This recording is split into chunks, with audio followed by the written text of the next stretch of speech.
TGS has kind of been in decline the past few years. Like, there haven't been a lot of really big games that have been showing there, but there's a lot this year, and one of the biggest ones is Bloodborne, which was just announced. It has a release date now, February 2015. It's coming out soon. People are really excited about it. Yeah. I know you had some time to check it out on the floor.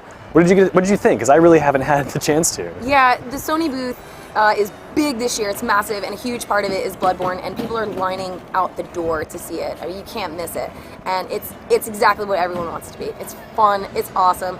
There's some things you can definitely notice, comparable things, because everyone's comparing it to Dark Souls or Demon Souls. It's definitely faster. You know, like in Dark Souls, you have this really chunky guy, and when you want to dodge, it's a very long movement. You got to make sure that you plan ahead of time.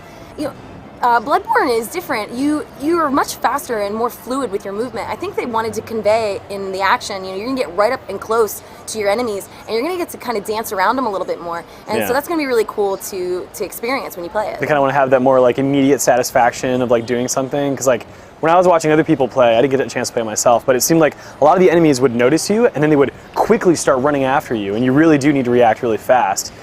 For me, Dark Souls was always the thing where you would attack, and the enemy would get ready to do something, and you would like get out of the way just at the right moment, so that when he missed, you could then attack him before he was on guard again. Yeah, that's right. I mean, there's still definitely dodging elements to this where you're going to want to, you know, they're going to run after you and you're going to want to get out of the way, but it's a faster motion. You have more time to kind of move around and get a chance to use your weapons. When I played it, you get to pick between 4 characters. They each have different weapon classes, and you're kind of learning a little bit more about these types of weapons, which actually change during the fight.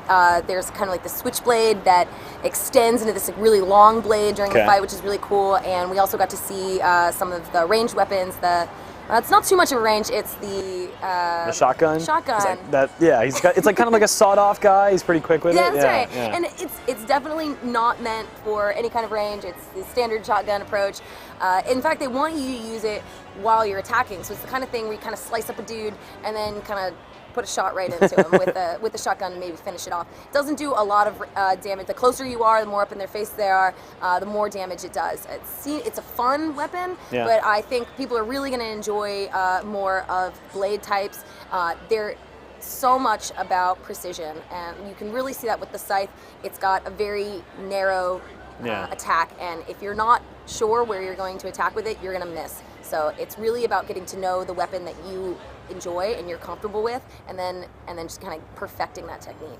How do you feel about the setting and the environments? Because like, you know, Dark Souls, it's kind of always this like isolated, like these ruins, or like, you know, there's like maybe some mountain that you're kind of climbing, or like some labyrinth you're getting into. This is set like within a town where there's like, you know, people that are alive and almost like looking for you in a way. Right, you're not really infiltrating as much as they're trying to catch you. Yeah, people are saying it's kind of like this medieval Victorian area look. It's got like really nice old buildings. And to be honest with you, you know, that's something that was always kind of lacking when you play Dark Souls, right? Like everything's rocks, or, you know, it's like old temple style. You know, in this one, there's so much more detail because you can see that in the buildings, in the doorways, in the gates. As soon as you look at the game, you can immediately see it's incredibly detailed and it's beautiful. And it's just a stunning looking game, and it's also really amazing in terms of controls.